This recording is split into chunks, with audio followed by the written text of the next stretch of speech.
어떻게 인사를 시작해야 할지 어색하네요. 항상 사연을 듣기만 하다가 이렇게 글로 적어보게 되니 이상한 기분도 들고요. 안녕하세요 하고 인사로 이야기를 시작하면 될까요?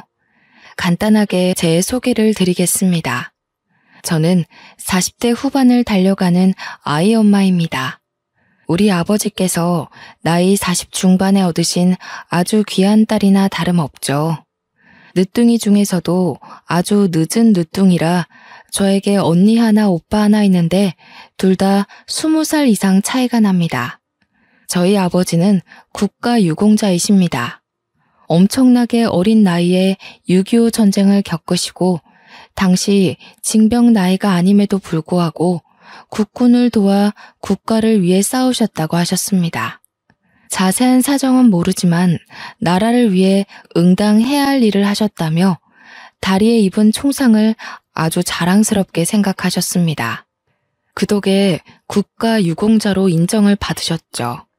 전쟁통이 끝나고 언니와 오빠를 낳아 키우면서 안 해본 일이 없을 정도로 고되게 사셨다고 했습니다. 살림살이가 좋아지고 여유라는 것이 생겼을 때 덜컥 제가 들어섰는데 얼마나 복덩이 같았는지 어머니 몸에 무리가 갈 걸 아시면서도 저를 꼭 낳자고 하셨다네요. 극진한 가족들의 보살핌 아래에서 저는 무사히 태어났고 나이 차이가 많이 나는 오빠와 언니에게 둘러싸여 사랑만 받고 자랐다고 했습니다. 아무튼 제가 나이를 먹어 시집을 갈 나이가 되었을 때 아버지께서는 저에게 국가유공자에게 지급되는 영구임대주택을 넘겨주셨습니다. 자식들까지 50년은 살 수 있는 제도가 있었기 때문에 적은 보증금으로 널따란 집에 살 수 있게 되었습니다.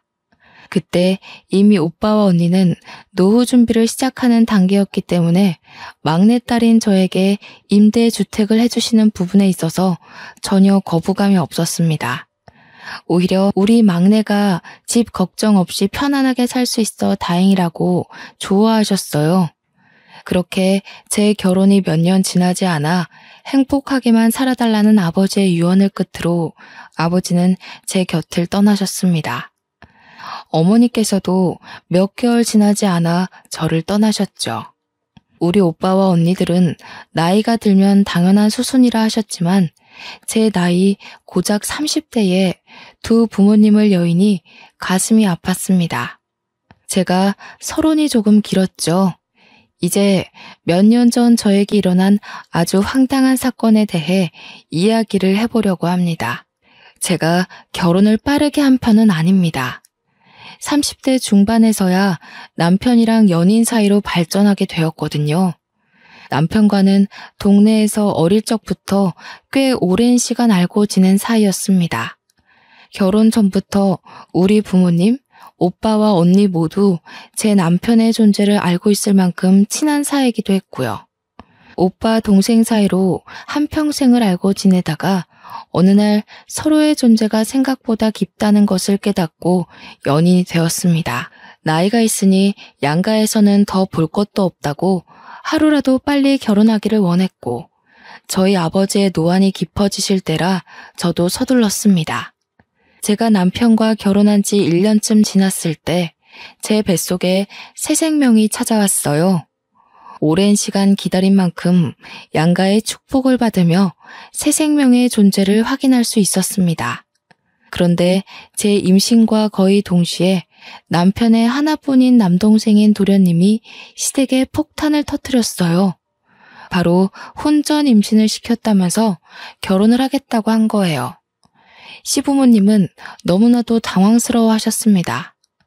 물론 도련님 또한 결혼할 나이가 되긴 했지만 개혼한 지 1년 만에 혼전 임신을 했다며 빨리 결혼을 해야겠다고 재촉하는 도련님을 보고 어이가 없으셨겠죠. 결혼식에 한두 푼 들어가는 게 아니잖아요. 게다가 도련님이 그간 누구보다 성실하게 살아왔던 터라 속도 위반을 했다는 사실 자체가 충격적이었던 것 같아요. 도련님이 결혼을 하겠다고 하니 시부모의 근심을 늘어놨죠. 저희가 결혼하면서 돈이 꽤 들어갔는데 노후 준비도 제대로 시작하지 못한 시댁에서 둘째 아들에게 바로 또 돈이 들어가야 한다고 하니 결국 도련님에게는 제대로 된 지원을 해주지 못했습니다. 우리야 집을 친정아버지 덕에 좋은 조건으로 들어왔지만 그 동네 자체가 집값이 엄청 비싼 동네는 아니었거든요. 주거 인구가 꽤 많고 아이들이 많이 사는 동네였어요. 약간 신혼부부들이 주거하기 좋은 동네라고나 할까요?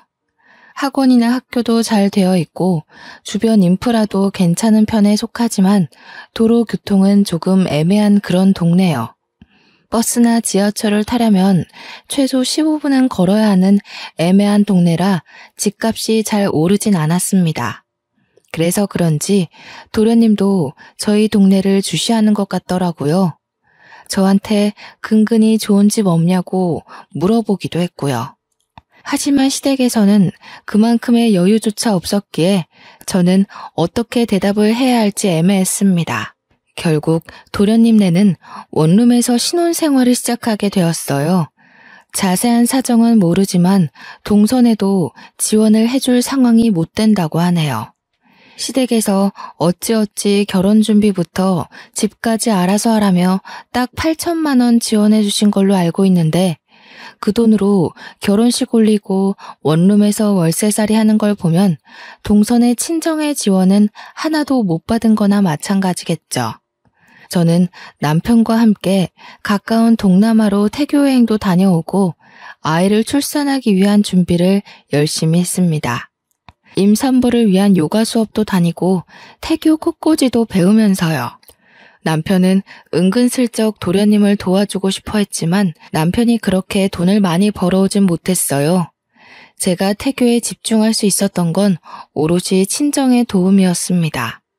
우리 오빠와 언니 모두 대단한 부자거든요. 형부가 IT 기업 대표로 있고 20살 많은 오빠는 대기업 임원이시고요. 막내가 임신했다고 하니 손 하나 까딱하지 말라며 몸에 좋다는 건 물론이고 아이를 위한 태교까지 책임을 져주셨습니다. 그렇게 호화로운 임신 생활을 누리고 있는데 동선에는 원룸에서 생활하며 전전긍긍하니까 동서가 얼마나 저를 질투했겠어요. 아무튼 동서의 배가 불러오자 원룸 생활을 더 이상 이어갈 수 없겠다고 생각했는지 우리 동네로 이사 오고 싶다고 딱 이야기하더군요. 그러면서 집값을 막 물어보는데 아무리 동네 교통이 불편해서 집값이 안 오른다고 해도 서울 집값 잘 아시잖아요. 게다가 제가 살고 있는 아파트는 대단지라서 꽤 값이 나갔어요.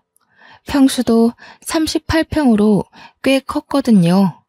도련님이 가진 돈으로는 택도 없어서 저는 눈을 좀 낮추시라고 빌라를 소개해드렸습니다.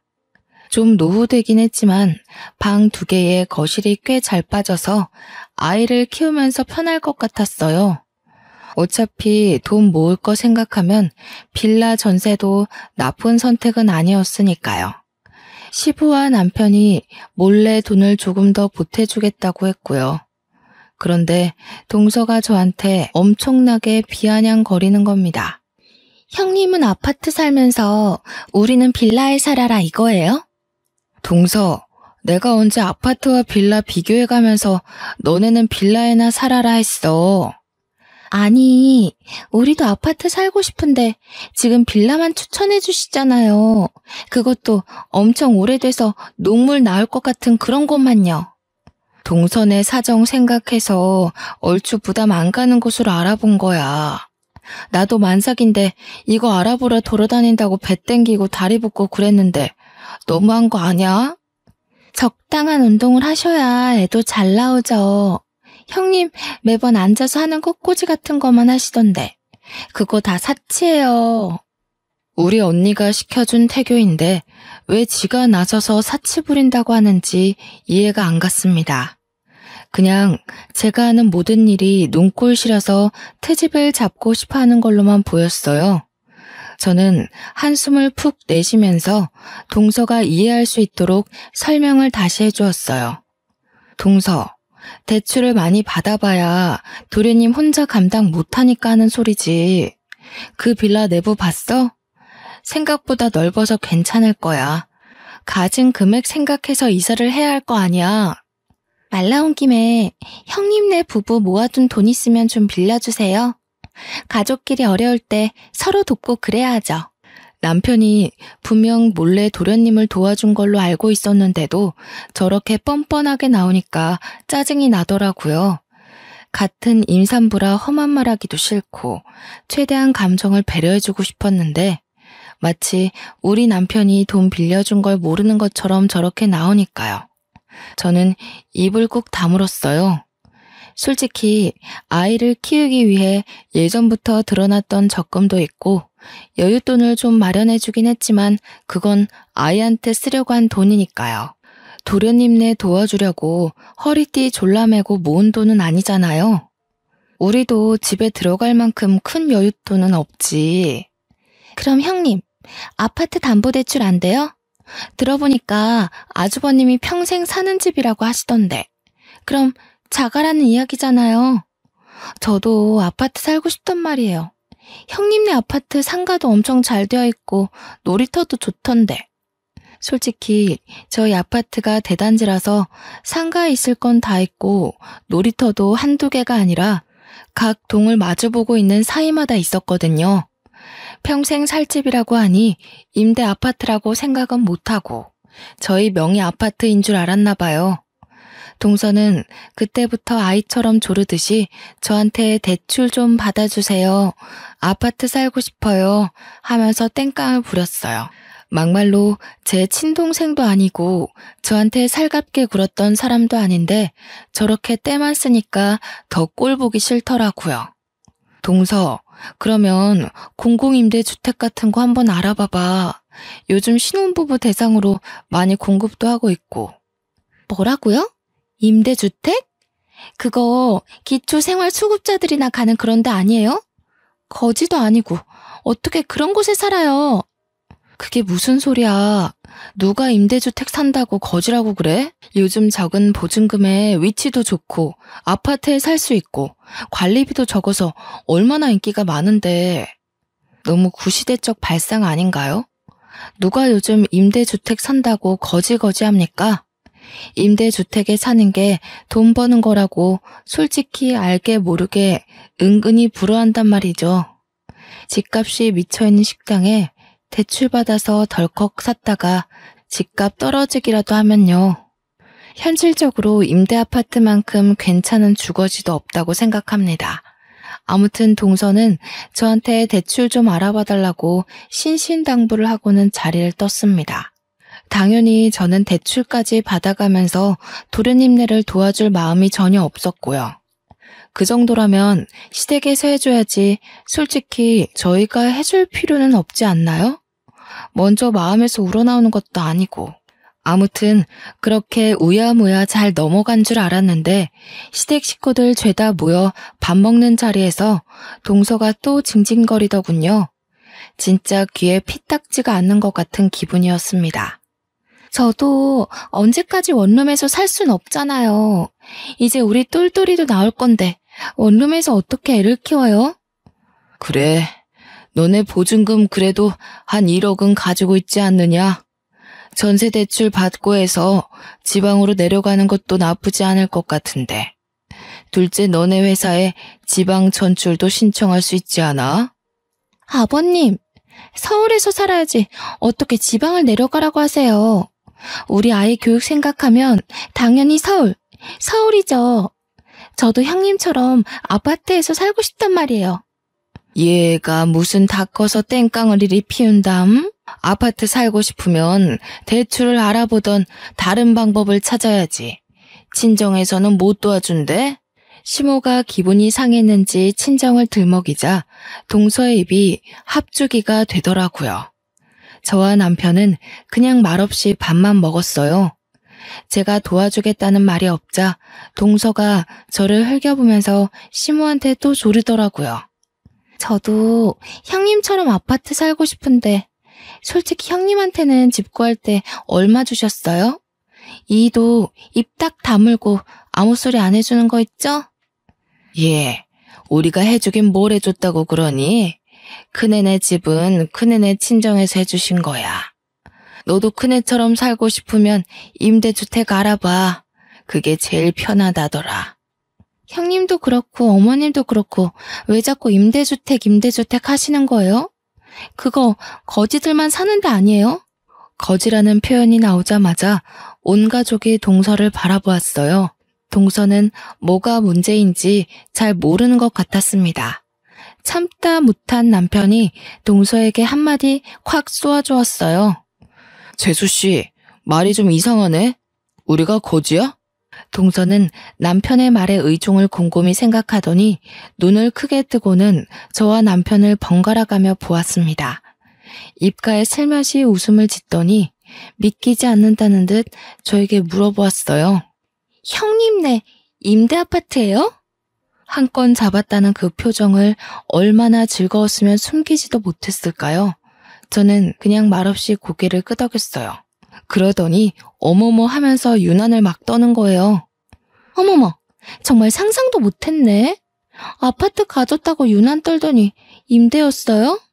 동서, 내가 언제 유난을 떨었다고 그런 식으로 말을 해? 저한테 그 형편의 빌라도 감지덕지라는 식으로 말하셨잖아요. 어쩐지 대출 좀 해서 도와달라니까 임대라서 못해준 거였구나? 시부모는 큰 소리 내지 말고 밥이나 먹으라며 동서를 따끔하게 혼냈어요. 평소 같으면 주눅 들어서 징징거릴 텐데 제가 임대 아파트 산다는 게 그렇게 즐거운 일인지 내내 하면서 밥을 먹더라고요. 도련님은 저한테 안사람이 진짜 대출 이야기를 물어봤었느냐며 사과를 하더라고요. 어차피 대출 받아줄 수도 없고 그럴 마음도 없었다고 됐다고 했습니다. 우리 도련님은 참 성실하고 착한 사람인데 어쩌다 저런 철없는 여자와 결혼까지 하게 된 건지 도련님 팔자를 스스로 꼰 거라고 밖에 할 말이 없더라고요. 물론 동서가 나이가 어려서 그런 거라고 생각하려고 했죠. 저랑도 거의 10살 차이 가까이 나니까요. 그런데 날이 가면 갈수록 나이가 어려서 철이 없다 뿐만 아니라 원래 성격이 베베 꼬이고 남 깎아내리기 좋아하는 것 같더라고요. 아무튼 어찌 더 마련한 건지 결국 동서는 우리 동네 빌라로 이사를 오게 되었어요. 빌라는 싫다 더럽다 하더니 돈에 맞춰 살아야지 어쩌겠어요.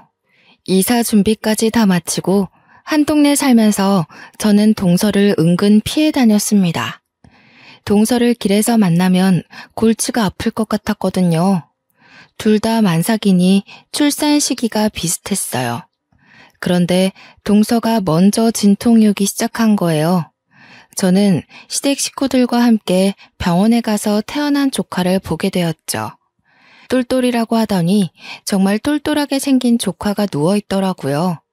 우렁차게 오는 것까지 너무너무 귀여웠어요.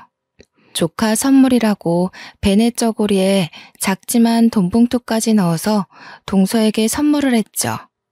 동서가 조리원을 가고 저도 딱 일주일 후에 아이를 낳았습니다. 건강한 딸이었어요.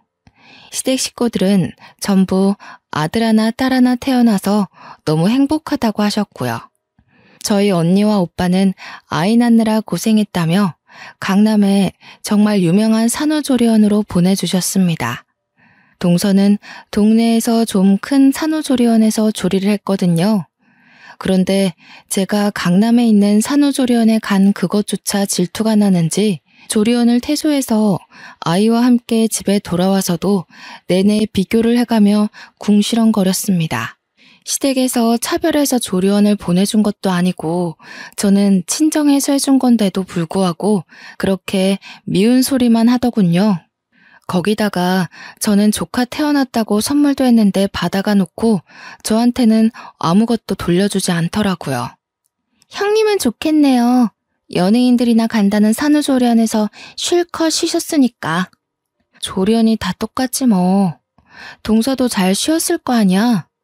방이 얼마나 좁던지 불편해 죽는 줄 알았다니까요. 계속해서 저를 만날 때마다 볼멘 소리를 하는데 저라고 그 만남이 즐겁겠어요? 피곤하기만 했어요. 저는 아이 핑계를 대고 동서가 만나자고 할 때마다 피해 다니기 일쑤였습니다. 그렇게 수개월이 지나고 아이가 20개월이 되었을 무렵 임신하자마자 대기를 해놨던 어린이집에서 연락이 왔어요. 자리가 비었다고 입소할 거냐고 묻더라고요. 저는 프리랜서로 웹디자인 일을 하고 있었는데 형부네 회사에 이름을 올려놓았던 터라 맞벌이 가구로 되어 있었거든요. 서울에서는 맞벌이여도 어린이집 입소가 하늘의 별따기라서 임신하자마자 대기도 올려두었던 덕분이었죠. 자리가 났다고 하니 아이의 사회성 기르는 데에 어린이집만큼 좋은 것도 없다고 해서 어린이집에 보내기로 했습니다. 시댁 식구들 모두 모여 식사를 하는 자리에서 남편이 운 좋게 자리가 나서 어린이집에 보내기로 했다고 하니 동서가 또 말을 던지더라고요. 와, 형님은 운도 좋으시네요. 우리는 아직 대기 순위가 20번대인데 임대 아파트 살면 어린이집도 빨리 들어갈 수 있어요? 일부러 임대 아파트를 강조하며 말을 하는데 그 주둥이를 확 때리고 싶었습니다. 동서는 전업주부거든요. 외벌이니까 당연히 순위가 꼴찌이죠. 집에서 충분히 애를 돌볼 수 있는 입장이니까요. 그걸 뻔히 알면서도 임대 아파트 들먹이면서 말하니까 너무나도 기분이 나빴습니다.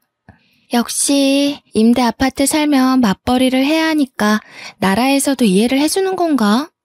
맞아요, 형님.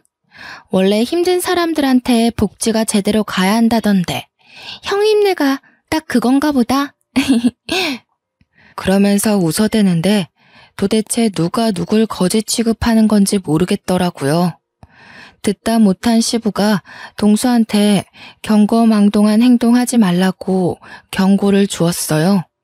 그런데도 동서는 날이라도 잡은 건지 그동안 제가 동서를 피해 다닌 시간만큼 오늘 전부 쏟아부으려고 하는 건지 말을 이어가더라고요.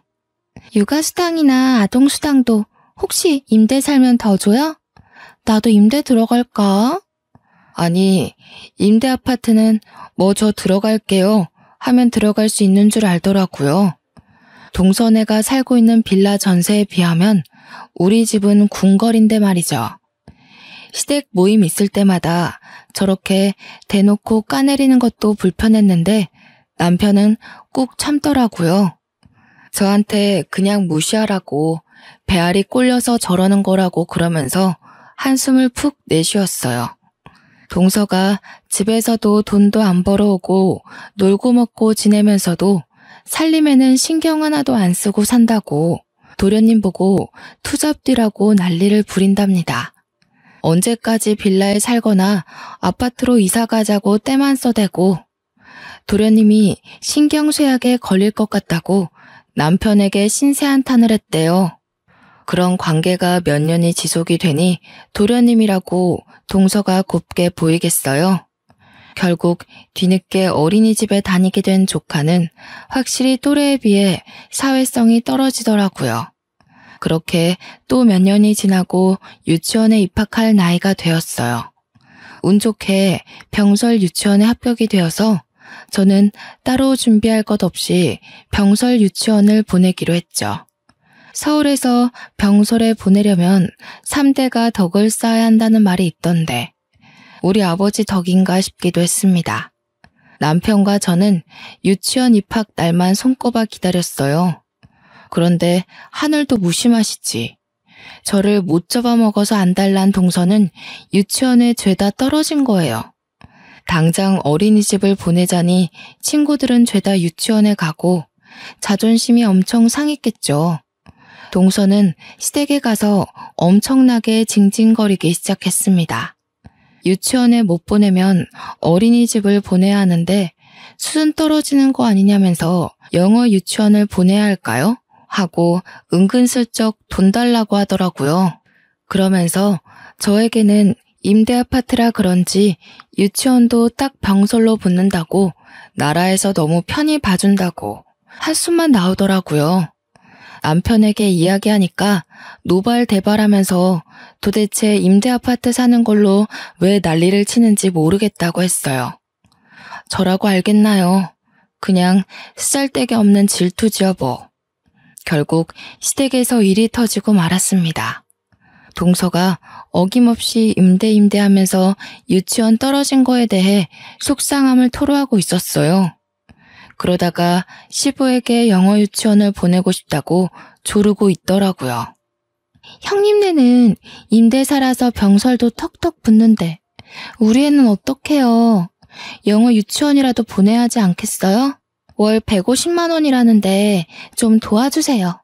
원래 돈 있는 할아버지가 손주한테 팍팍 써야 애 기도 살고 그러죠. 시부도 어이가 없었어요. 월 150만 원이 누구네 집 개 이름이냐고 하면서 동서를 나무랐습니다. 남편도 자꾸 임대하지 말라고 한 소리 하자 동서가 어차피 다 우리 세금으로 먹고 사는 거 아니냐고 덧붙이더군요. 저는 뒷목 잡고 쓰러지는 줄 알았습니다. 제가 웹디자인 일을 하면서 형부네 회사에서 이름을 올려두고 있다고 했잖아요. 4대 보험 혜택도 받고 하느라 간간히 일 도와드리면서 혜택을 받고 있는 거였는데 형부가 월급도 주시거든요. 한 달에 2주일 정도 재택에서 근무하는데 돈 한 푼 안 주고 어떻게 부려먹냐면서요. 저랑 남편이 벌어오는 돈만 따지면 한 달에 600만 원 정도 돼요. 그렇게 버는 저희도 월 150만 원이 부담돼서 영어 유치원은 생각도 안 했는데 동선에는 심지어 외벌이잖아요. 도련님 혼자 월 300만 원 조금 넘게 벌어오는데 월급의 반을 유치원비로 쓰면 생활은 어떻게 하겠어요? 철이 없어도 저렇게까지 없을 수 있나 싶어 그냥 모르쇠로 일관했습니다. 그렇게 또 뜸하게 지내며 저를 시기 질투하는 동서를 가뿐히 무시해주면서 지냈어요. 동네에서 자주 마주치긴 하지만 그냥 인사 정도만 하고 제가 일이 바쁘다며 몇 번 피하고 지냈죠. 그러다가 초등학교에 입학을 하게 되었는데 아무래도 같은 동네에 살다 보니 같은 초등학교에 조카가 배정을 받았더라고요. 그것도 입학식 때 마주쳐서야 알았지 뭐예요? 저는 딸아이에게 조카와 함께 초등학교에 다니게 되었으니 잘 지내보라고 했어요. 어른들끼리 사이가 안 좋다고 해도 사촌지간까지 친하게 지내지 말라고 하는 것도 우스워서요. 학교를 보낸 지 한 3개월이 지났을까 아이가 점점 표정을 잃어가는 것 같았어요. 뭘 물어봐도 대꾸도 없고 학교 생활은 어떠니 하고 물어봐도 말을 안 하고요.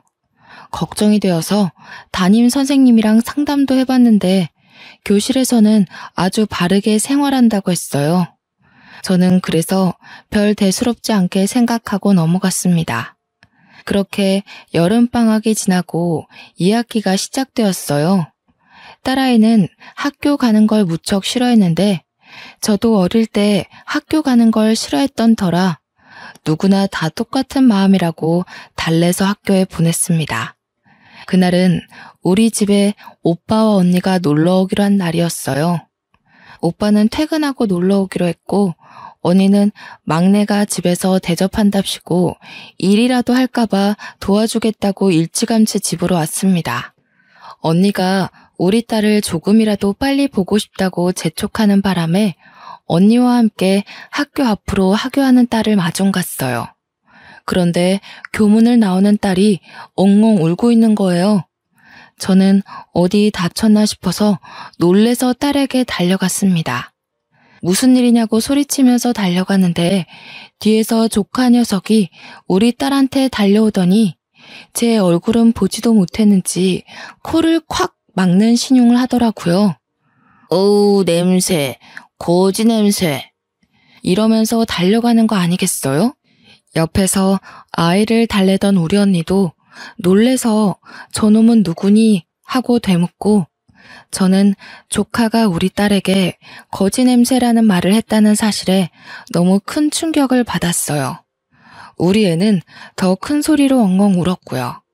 저는 일단 아이를 데리고 집으로 돌아와서 자세한 이야기를 듣기로 했어요. 딸아이는 한참을 울다가 조금 진정이 되었는지 그제서야 이야기를 하기 시작했습니다. 조카는 같은 반도 아니고 옆반인데 자꾸 쉬는 시간마다 자기한테 와서는 기생수라고 놀린다는 겁니다. 처음에는 기생수가 뭔지 몰라서 그게 뭐냐고 체근을 했어요. 기생수가 뭐냐면 기초생활수급자의 줄임말이야. 딸은 또 서러운지 눈물을 뚝뚝 흘려댔습니다. 우리 언니는 뒷목을 잡고 쓰러지는 신용을 했어요. 저도 너무 충격받아서 입을 떡 벌렸고요. 사촌이 자꾸 나한테 임대아파트에 산다면서 기생수라고 놀려. 그리고 거지 냄새 난다고 저리 가라고 막 밀치고. 저는 눈이 돌아가는 것 같았습니다. 도저히 화를 참을 수가 없어서 동서에게 전화를 걸었어요.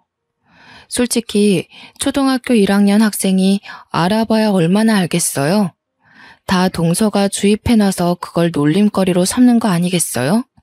저는 분노해서 눈물이 쏟아질 것 같았어요. 한참 동안 통화 연결이 되지 않다가 동서가 전화를 딱 받더라고요. 여보세요 하는 동서의 목소리가 들리자마자 너무 화딱지가 나서 동서에게 마구마구 쏘아댔습니다. 동서, 조카가 우리 아이한테 거지 냄새 난다고 기생수라고 놀려댄다는데 동서가 바로 잡아야 하는 거 아니야? 어떻게 초등학교 1학년밖에 안 된 애가 그런 소리를 하고 다녀? 기생수요? 기생수가 뭐야? 아, 기초생활수급자? 형님, 그거 다 애들 장난이잖아요. 뭘 그렇게 예민하게 굴어요? 장난? 지금 말 다 했어? 솔직히 임대아파트 살면 다 그렇게 무시받는 거라니까요. 인식이 그렇잖아요, 인식이. 돈 없고 가난하고 못 먹고 사는 애들이 들어가는 집. 제가 뭐 틀린 말 했나요? 동서, 어떻게 엄마라는 사람이 그런 식으로 편을 가르고 말을 할 수가 있어? 애들은 장난으로 그러는 거겠죠. 저 바빠서 그럼 끊을게요. 동서는 끝까지 깔깔 웃어댔어요. 옆에서 통화를 듣던 언니가 콧김을 씩씩 뿜으면서 주먹을 쥐고 있었습니다. 우리 언니의 성격도 매우 불같거든요. 나이가 60대이지만 여전히 20살처럼 정정했어요. 그게 지금 그 맨날 임대아파트로 노래 부른다는 동서지? 저는 언니를 향해 고개를 끄덕였습니다. 언니는 잠시 입을 다물고 곰곰이 생각하는 듯 하더니 집에 좀 다녀오겠다고 하더라고요. 저는 갑자기 집에 가는 길에 언니를 빤히 쳐다봤어요. 저에게 걱정하지 말고 있으라고 저녁에 오빠 올 때 다시 오겠다고 하면서 서둘러 나가더라고요. 친정 식구들이 모이기로 한 날이라서 그런지 남편도 일찍 퇴근을 했어요. 남편이 퇴근한 지 얼마 되지 않아 오빠도 도착했고 언니는 형부와 함께 왔습니다. 오빠가 그럴 줄 알았으면 자기도 와이프랑 같이 오는 건데 실수했다며 분위기를 올리려고 웃더라고요. 그런데 언니의 표정이 완전히 살벌했어요. 그리고 언니와 함께 온 형부의 표정도 엄청나게 비장했고요. 오빠만 이게 무슨 분위기인가 싶어서 어리둥절했습니다. 우리 형부 말했다시피 IT 전공해서 지금 국내에서 누구나 쓴다는 생활 어플을 개발한 사업가예요. 하는 것마다 손대는 것마다 대박이 나서 어플 대표 마스코트로 캐릭터 사업까지 확장한 어마어마한 사업가요. 언니도 그래서 돈 걱정 없이 서초동에서 제일 비싸다는 주상복합 펜트하우스에 살고 있거든요. 그런 언니가 저한테 선포하듯 이야기를 했어요. 예, 내가 너네 형부랑 이야기 다 끝냈다. 너네 우리 집으로 이사 와라. 나랑 네 형부가 여기서 살 거니까. 언니가 큰 소리로 이야기하자 저와 남편 그리고 우리 오빠까지 모두 놀라고 말았습니다. 그 집이 얼마짜리 집인지 상상이나 되세요? 무려 80억이나 하는 집이거든요. 오빠는 언니에게 뭘 잘못 먹었냐고 되묻는데 언니가 오빠에게 조용히 하라면서 말을 하더라고요. 우리 막내가 그 또라이 같은 동서인지 뭔지한테 임대 아파트 산다고 무시받는 것도 열이 받거든? 근데 어떻게 우리 귀여운 조카한테 거지 냄새가 나니 기생순이 뭐니 하면서 상처를 줄 수 있어? 임대 아파트 산다고 기초생활수급자란다. 오빠는 처음 듣는 이야기여서 그런지 눈을 크게 뜨고 이게 다 사실이냐고 되물었어요. 저와 남편은 어안이 벙벙한 상태여서 맞다고 고개를 끄덕였죠. 그러니 우리 오빠도 열이 머리끝까지 받았는지 당장 그 잡것을 불러내라고 난리도 아니었습니다. 누가 보면 우리 언니 오빠가 제 부모님인 줄 알겠더라고요. 내가 다른 건 몰라도 우리 막내만큼은 업어 키운 사람이야.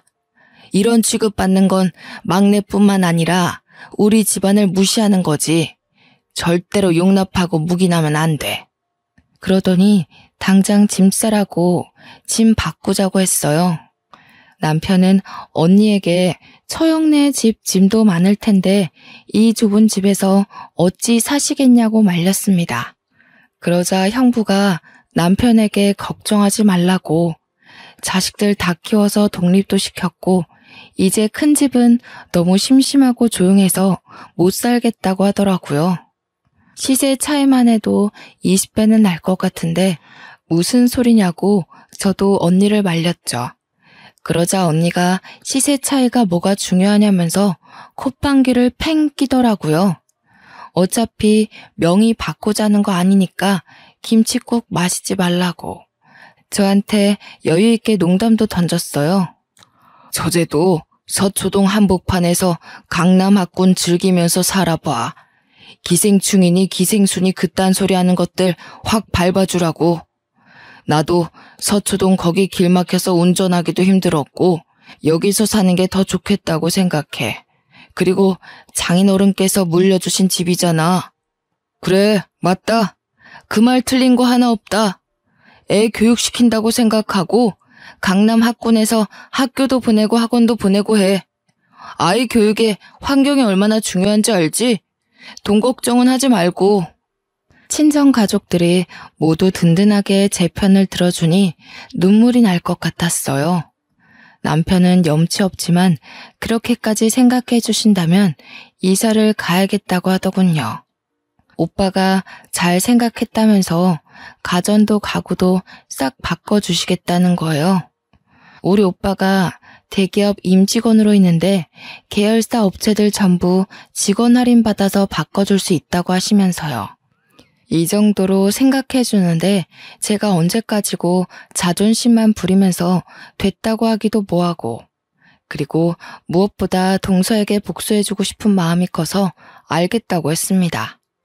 그날 저녁 기쁜 마음으로 저녁 식사를 마치고 정말 일주일 만에 저와 언니는 집을 바꿨어요. 시댁에는 사정을 설명드렸는데 동서네에게는 일부러 말을 안 했습니다. 딸도 전학을 보냈어요. 정말 학구열이 장난 아닌 동네더라고요. 초등학교 1학년인데도 종합학원을 줄줄이 다니고 있었어요. 저도 이왕 이사 온 거 무리해서라도 공부를 시켜야겠다고 생각했는데 언니가 구세주처럼 나타났습니다. 언니랑 오래 알고 지낸 친구가 서초동에서 엄청나게 큰 종합학원을 운영하는 원장이라는 거예요. 완전 할인받아서 정규반도 등록하게 되었어요. 또 학원 입장 입김이 장난 아니잖아요. 미리 언지를 해놓은 탓인지 우리 딸이 그 대단지에 가장 좋은 펜트하우스 산다는 소문이 학원에서 학교로 소문이 쩍 퍼진 거예요. 동네 학부모들부터 시작해서 반 친구들까지 우리 딸에게 잘해주더라고요. 이래서 정말 돈이 무서운 거구나 싶었습니다. 우리 딸이 서서히 새 학교에 적응해 나갈 무렵 동서에게 연락이 왔어요. 드디어 올게 왔구나 하는 생각이 들었죠. 동서는 요즘 조카가 아프냐, 왜 학교를 안 나오냐고 물어보았고 저는 대답하지 않고 주말에 시댁 식구들과 함께하는 저녁 식사에 올 거냐고 물어봤습니다. 그랬더니 오겠다고 하길래 알겠다고 했어요. 저는 시부모님에게 집들이도 할 겸 저희 집으로 오시라고 했습니다. 동서에게는 말을 하지 않았고 도련님에게 주스만 드렸어요. 딸아이에게도 조카에게 당당해지라고 말을 해두었죠. 시부모님이 먼저 도착해서 집 구경을 하시는데 동서네가 왔더라고요. 조카 녀석이 현관문을 열고 들어오면서부터 우리 딸아이를 보고는 기생수, 거지 냄새 이러는 거예요. 동서는 그런 조카의 입을 황급히 막았지만 이미 시부모님은 다 들어버린 뒤였죠. 기생수의 거지 냄새라니 뭔 소리냐? 아니야, 아버님. 예, 엄마가 그런 소리 하지 말랬지. 아니, 엄마가 쟤한테 기생수라고 부르라고 시켰잖아. 학교에서 볼 때마다 냄새 난다고 하라고. 동서가 시킨 거였어? 우리 임대 아파트 산다고 기초생활수급자라고 부르라고 시킨 거야? 이미 시부모님도 저희에게 설명을 들어서 다 알고 계셨지만 모르는 척 하시면서 엄청 놀란 듯이 동서를 나무랐어요. 정말 그런 소리를 하고 다닌 게야? 하면서 사방팔방에서 동서를 공격해대니 무척 당황한 것 같더라고요. 아니, 제가 틀린 말 한 것도 아니잖아요. 남의 집에 초대해놓고 임대 아파트 살면서 이건 또 무슨 허세예요? 하루 빌린 집이에요? 주제 파악 좀 하고 살아. 고작 2억짜리 전세 빌라에 대출 끼고 새들어 살면서 누구 보고 기생수라는 거야. 어머머, 이제서야 본색을 드러내시네. 그래도 우리 집은 임대는 아니거든요. 시부모님도 열이 받았는지 동서에게 막 뭐라고 하시고 도련님도 경멸 어린 시선으로 동서를 바라보았어요. 조카만 동서 다리에 딱 매달려서 울먹거리고 있었습니다. 동서, 계속 기생수 하지 마. 지금 동서가 와 있는 이 펜트하우스 이제 우리 집이거든? 여기로 이사와서 집들이 하려고 부른 거야. 집값 레벨로만 따지면 동서네는 우리한테 비비지도 못하지. 누가 누구 보고 기생수래? 이 집으로 이사 오셨다고요? 어떡해요? 여기도 임대예요? 펜트하우스인데? 임대는 무슨? 우리 친정에서 해주셨어. 애 교육도 제대로 시키라고. 동서네도 친정에다가 해달라고 하면 되겠다. 제가 친정 이야기를 꺼내자 동서는 다시 입을 꾹 다물었어요. 그러자 이때다 싶었는지 시모가 동서에게 진짜 첫째네한테 기생수라고 한 게 맞냐고 물으면서 너무 실망이라고 했습니다. 안 그래도 너네 전세 계약 끝나간 데서 집 좀 어떻게 도와줘 보려고 했는데 꼴도 보기 싫다. 앞으로는 알아서들 잘 살고 얼굴도 보지 말자. 어떻게 가족한테 그런 말을 할 수 있니? 동서는 무척 당황해했고 시모는 그런 동서를 무시하고 저에게 미안하다 재차 사과했습니다. 밥맛도 떨어진다고 같은 밥상에서 밥도 먹기 싫다고 하시면서요. 동서는 이런 분위기가 너무나도 수치스러웠는지 도련님도 버리고 애만 데리고 집을 뛰쳐나왔습니다.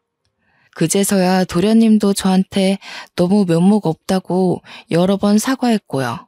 솔직히 그 사과 받아주고 싶지 않아서 대꾸도 안 했지만요. 동서네가 사라지고 시부모님은 그제서야 너무나도 잘했다고 이렇게나 마음고생할 일이 생길 줄 몰랐다고 하셨어요. 그렇게 제가 차린 집들이 음식까지 다 드시고서야 정말 잘했다, 사돈댁에 감사하다고 꼭 전해달라고 하시며 집으로 돌아가셨습니다. 사이다 복수 제대로 하고 나서 언니와 오빠에게도 제대로 자랑했네요.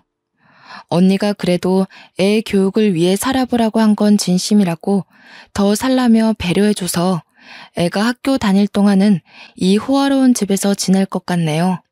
그러면 여기까지 동서를 혼쭐 낸 제 이야기는 끝입니다. 다들 어땠나요?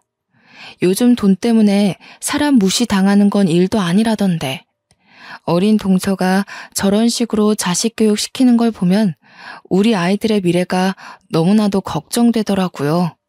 엇나가는 아이들을 바로 잡아주는 게 부모의 역할인데 벌써부터 못된 말만 가르치고 그래도 여기에 지난 이야기를 써보니 참 속이 시원합니다. 요즘 다시 쌀쌀해지는 나이에 감기 조심하시고 다들 행복하셨으면 좋겠습니다. 귀한 시간 내서 제 이야기 들어주셔서 감사합니다.